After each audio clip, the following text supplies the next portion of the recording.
In 1932, thousands of World War I veterans camped out in Washington, D.C. to petition their government for bonuses they felt that they were owed. Their campsite was forcibly overrun by the United States Army, and at least 2 veterans were killed by police.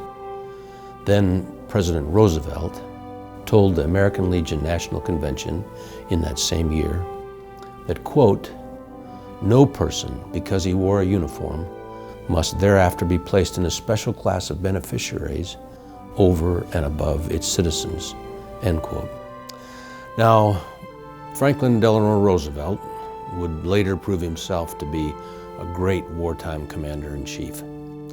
What he and others failed to realize at that time was that veterans were not asking to be part of a special class.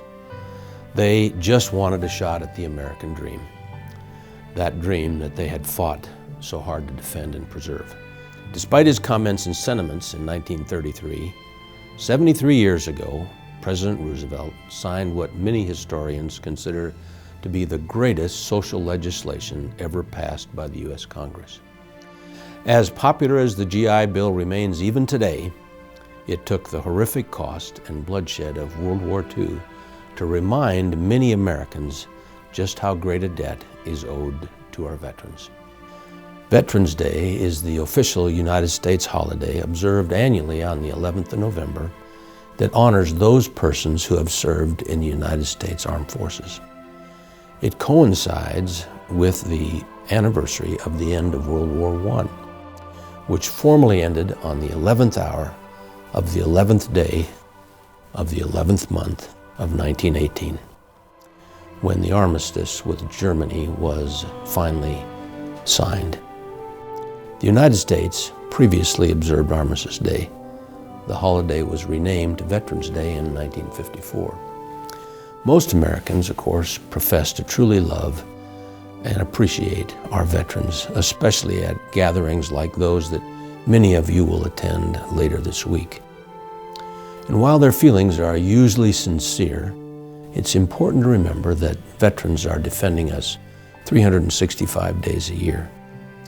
Their commitment has been demonstrated time and time again, from the American Revolution to the global war on terrorism, and is sometimes unnoticed by those of us who enjoy the safety and security that their sacrifices provide us. Army Staff Sergeant Clinton Romisha has seen war at its very worst. While serving at a combat outpost Keating in Afghanistan, he and his small group of soldiers were awakened by an attack of some 300 enemy fighters on the 3rd of October 2009. According to his Medal of Honor citation, Staff Sergeant Romisha took out an enemy machine gun team and engaged a second when he received shrapnel wounds from a rocket-propelled grenade.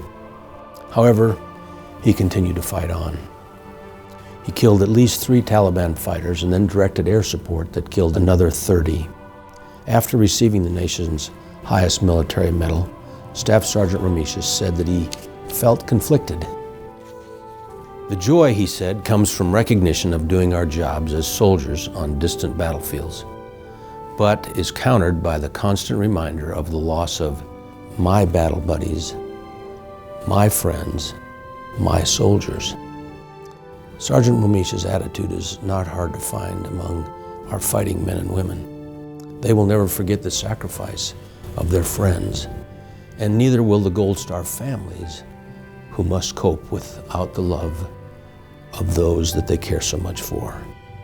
The innocence of those grieving children will be challenged by the dramatic change affecting the balance of security and comfort in their family.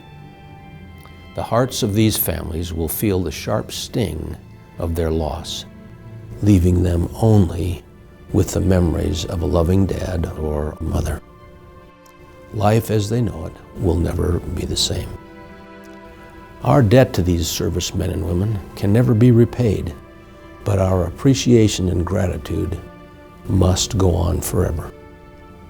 For many veterans, our nation was important enough to endure long separation from their families, miss the births of their children, freeze in sub-zero temperatures, bake in wild jungles or on foreign desert sands, lose limbs, and far too often lose their lives.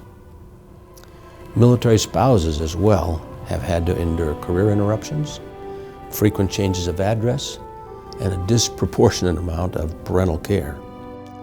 Children have often had to deal with the changes in schools, separation from friends, and hardest of all, the uncertainty of whether or not mother and dad would come back from the next combat tour. You cannot fight a war without veterans.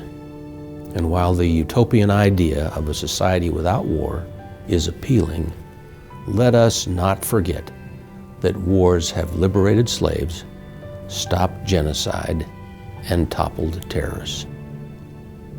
Stephen Ambrose, a great American historian, once wrote, "America's wars have been like rungs on a ladder by which it rose to greatness. No other country has triumphed so long, so consistently, or on such a vast scale through the force of arms." End quote.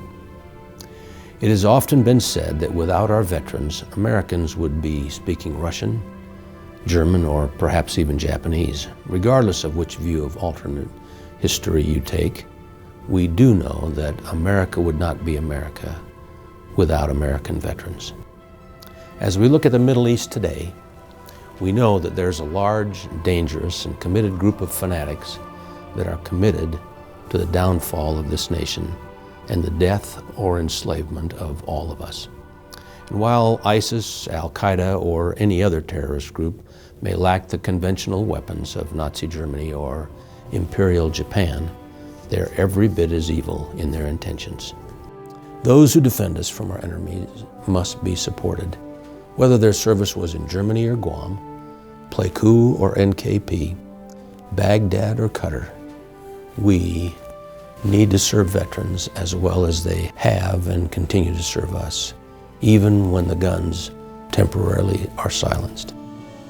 Now, can any CEO today or distinguished Ivy League graduate truly claim to have more responsibility on his hands than a 21-year-old squad leader on point in Afghanistan?